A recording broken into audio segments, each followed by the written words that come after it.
Om Swastiastu, perkenalkan saya Mandromio. Saya jadi silakan pertama Dengan NIM 2413231023 dengan NIM 241323105. Di sini saya ingin mempresentasikan arsitektur komputer dengan materi aritmatika komputer.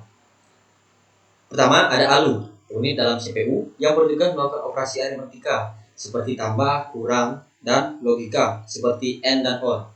Representasi bilangan bulat. Komputer menggunakan sistem biner. Bilangan bulat dapat diwakili dengan Sigma method atau two complement. Yang ketiga ada aritmatika bilangan bulat. Operasi dasar pada bilangan bulat seperti penjumlahan, pengurangan, perkalian, dan pembagian. Dan yang keempat ada representasi floating point. Digunakan untuk bilangan pecahan atau desimal mengikuti standar IEEE 754. Dan yang terakhir ada aritmatika floating point. Melakukan operasi pada bilangan desimal perlu memperhatikan presisi dan kemungkinan bisa overload. Di sini saya akan membacakan tentang struktur dan fungsi CPU. Ada 5, yaitu organisasi prosesor. CPU terdiri dari ALU, control unit, register, dan jalur bus internal untuk komunikasi antar bagian. Yang kedua ada organisasi register, yaitu ada register umum menyimpan data sementara dan register khusus seperti PC, program counter. Dan yang terakhir ada IR, instruction register. Nah, yang ketiga ada siklus instruksi. Ada 3, yaitu fetch, decode, dan execute. Fungsi fetch yaitu mengambil instruksi. Dan yang kedua decode, menerjemahkan instruksi. Yang ketiga execute, menjalankan instruksi. Yang keempat ada pipelining instruksi. Teknik mengambil yaitu teknik mengeksekusi beberapa instruksi secara bersamaan, yaitu overlapping agar efisien. Dan yang terakhir yang nomor 5 yaitu proses Pentium. Itu adalah contoh CPU dengan arsitektur superskalar mendukung pipelining dan memiliki cache level 1 dan 2. Terus ada operasi unit kendali. Yang pertama ada operasi mikro, langkah-langkah dasar dalam eksekusi instruksi mesin seperti mengambil data atau mengatur register.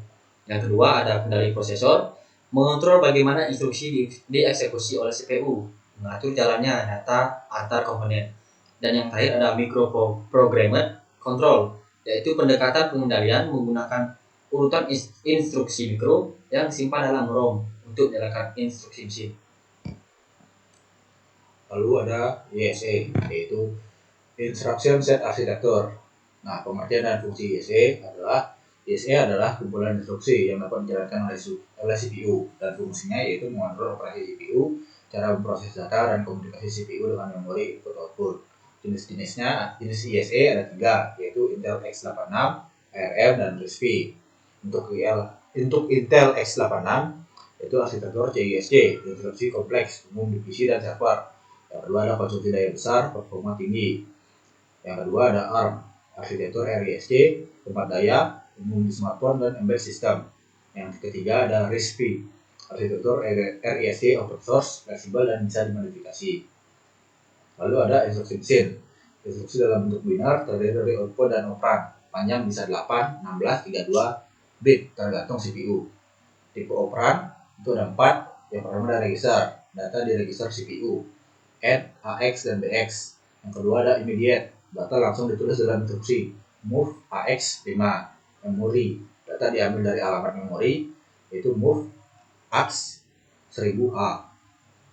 Lalu yang terakhir ada input-output port, data dari perangkat luar, in-hal, 60H. Tipe operasinya, itu yang pertama ada transfer data, yaitu move, in, out.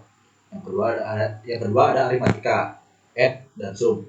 Yang ketiga ada logika, AND, OR, dan SOR.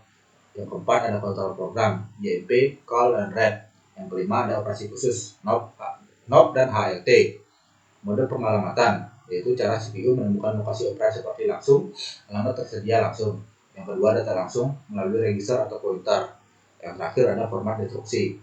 Struktur instruksi, opcode, jenis perintah, operan, data alamat, mode pengalamatan, panjang instruksi, tetap atau variabel. Sekian dari kami. Terima kasih. Terima kasih.